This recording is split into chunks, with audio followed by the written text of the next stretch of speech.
Hello guys, আজকে চলে আসলাম Dhaka airport রানওয়ের পিছনে, যেখান থেকে বিমান উঠানামা করে।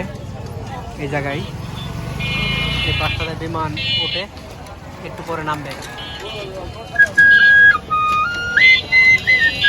প্রতিদিন শত শত মানুষ আসছে দেখার জন্য। আজকে অনেক মানুষ আসছে, তবে শুক্র শনিবার একটু বেশি থাকে মানুষ।